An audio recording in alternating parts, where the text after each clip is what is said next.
यह कहानी है तीन मित्रों की जो एक ही शहर में रहते थे। उनके नाम थे रवि, रमेश और राकेश।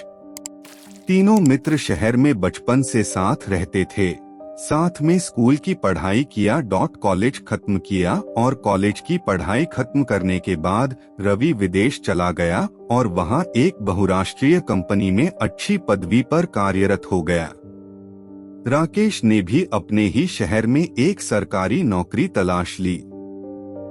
राकेश भी अपनी सरकारी नौकरी में व्यस्त हो गया तथा रमेश ने अपने पैतृक व्यवसाय जो कि किराने की दुकान थी उसे संभालना शुरू किया।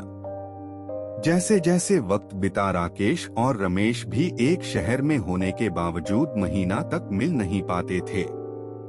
इस प्रकार 12 वर्ष का समय निकल गया। 12 वर्ष पश्चात रवि विदेश से अपने शहर लौटा और उसी शहर के एक अच्छे होटल में उसने कमरा बुक किया।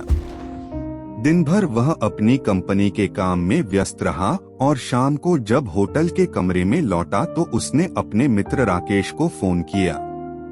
राकेश ने करीब 2-3 साल बाद रवि की आवाज सुनी और जब उसे पता चला कि रवि इस शहर में एक होटल में ठहरा हुआ है तो उसने कहा, मैं भी उसी होटल के नजदीक से गुजर रहा हूँ और तुरंत उसने अपनी गाड़ी होटल की ओर मोड़ ली।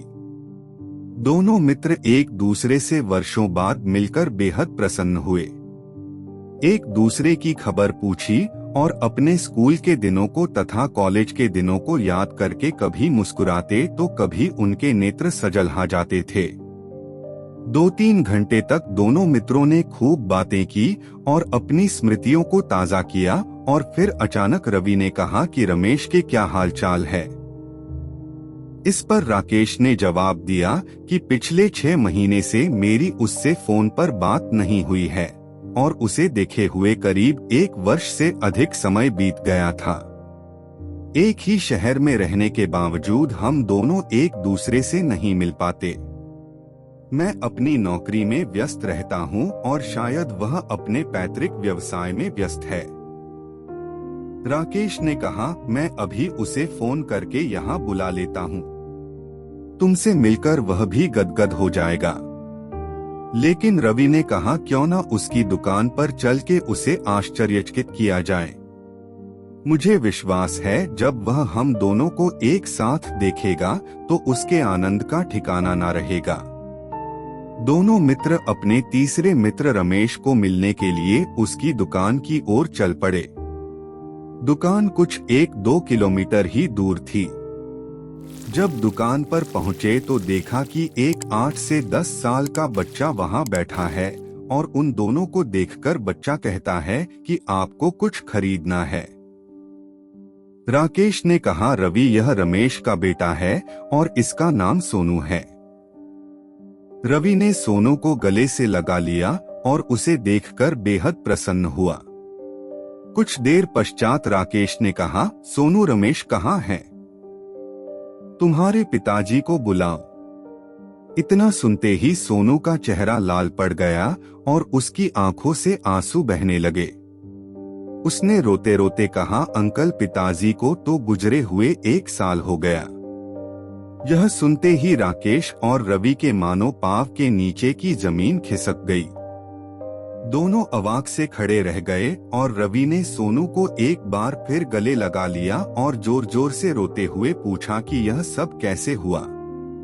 इस पर सोनू ने जवाब दिया कि उन्हें एक लाइलाज बीमारी हो गई थी और इस बीमारी ने उनके प्राण ले लिए।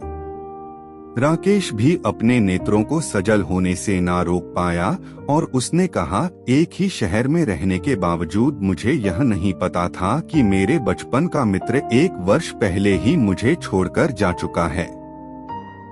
ऐसी व्यवस्था किस काम की, ऐसी नौकरी किस काम की जिसने मुझे मेरे प्रिय मित्र से मिलने तक का मौका नहीं दिया।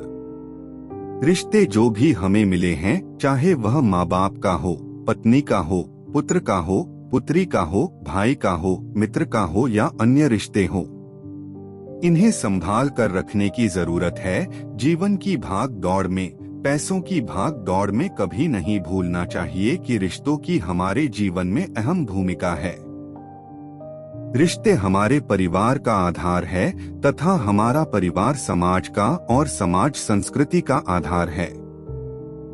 संस्कृति देश का आधार है। जीवन की आपदापी में अपने लिए, अपने परिवार के लिए तथा अपने प्रियजनों के लिए समय निकाले।